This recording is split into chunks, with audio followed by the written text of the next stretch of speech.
National crime report bureau के according हर साल India के अंदर 31,000 से ज़्यादा रेप केस रजिस्टर करवाए जाते हैं, यानी कि हर एक दिन में लगभग 85 से 90 रेप केस। वुमेन को सिर्फ इस रेप का सामना नहीं करना पड़ता इस मॉडर्न सोसाइटी के अंदर। वुमेन किडनैपिंग जो कि 15,000 से ज़्यादा हर साल रजिस्टर करवाई जाती है इंडिया के अंदर। वुमेन को gender based violence, domestic violence, harmful traditional practices यानी कि रीति रिवाज के नाम पर डिस्क्रिमिनेशन, जिसका बेस्ट एग्जाम्पल है सतीज और देवदासी। इन सभी चीजों का सामना करना पड़ता है इस मॉडर्न सेंचुरी की वुमेन को।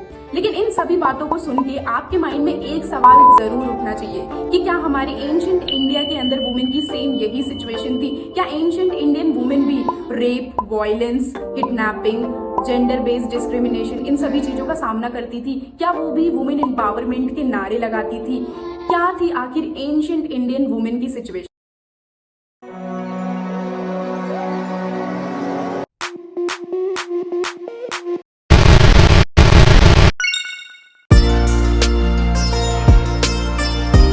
करते हैं आज की इस वीडियो को लगभग 8,000 साल पहले से, इंदूज वैली सिविलाइजेशन से और ब्रॉन्ज एज ऑफ इंडिया जो कि 3300 BCE में स्टार्ट हुई थी और लास्टली 1500 BCE में इस एज का दी एंड हो जाता है। इस एज के two most famous civilization, Harappan civilization और मोहनजोदाड़ो सिविलाइजेशन, ये हम सभी ने अपनी हिस्ट्री की बुक्स में पढ़े हैं। हमारे पास वैसे कोई रिटन अकाउंट्स नहीं है जिससे हम ये बता सकें कि वुमेन के क्या रोल होते थे उस टाइम की सोसाइटी के अंदर, लेकिन हमारे पास कुछ ऐसे स्टैचूज हैं, कुछ ऐसे स्ट्रक्चर्स हैं जो कि हमें उस सिविलाइजेशन से मिले हैं। फर्स्टली है अ न्यूड डांसिंग गर्ल जो कि मोहनजोदाड़ो सिविलाइजेशन के अंदर से मिली है। इस स्कल्पचर के देखने के बाद आपके माइंड में एक बहुत ही कॉन्फिडेंट वुमेन की इमेज बन के सामने आ रही होगी, जो कि बिल्कुल ही सही है।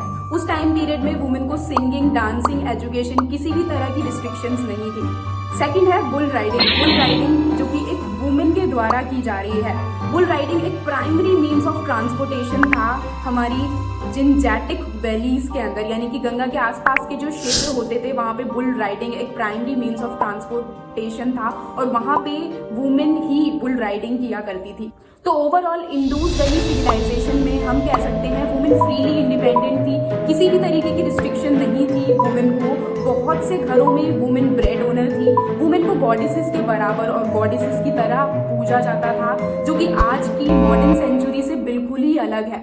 आज ग्लोबली 2.4 बिलियन वुमेन घर में ही रिस्ट्रिक्शंस का सामना कर रही हैं, अनएजुकेशन, अनएम्प्लॉयमेंट। आज जहां इतनी कंट्रोवर्सी होती है लिविंग रिलेशनशिप पर, वही एंशिएंट इंडिया में वैदिक एज के अंदर लिविंग रिलेशनशिप एक नॉर्मल बात हुआ करती थी, जिसको हम गंधर्व विवाह भी कहते थे। और इस गंधर्व विवाह का बेस्ट एग्जाम्पल है शकुंतला और दुशांता, इन दोनों की शादी गंधर्व विवाह से हुई थी। तो उस टाइम पे अगर लड़का लड़की आपस में राजी हैं, लेकिन अगर मम्मी पापा नहीं हैं, तो वो दोनों एक गंधर्व विवाह करके साथ में रह सकते हैं। यहाँ तक कि अगर आप देखेंगे हिंदू गॉड्स को, तो हम हमेशा से दोनों जेंडर को इक्वली इंपॉर्टेंस देते हैं, जैसे कि ब्रह्मा के साथ सरस्वती, विष्णु के साथ लक्ष्मी, शिवा के साथ पार्वती। तो इससे हमें ये पता चलता है कि दोनों ही जेंडर इक्वली इंपॉर्टेंट है। अगर हम घर के अंदर किसी भी तरीके का हवन या पूजन करते हैं तो हर एक मंत्र और हर एक श्लोक के बाद हम बोलते हैं स्वाहा।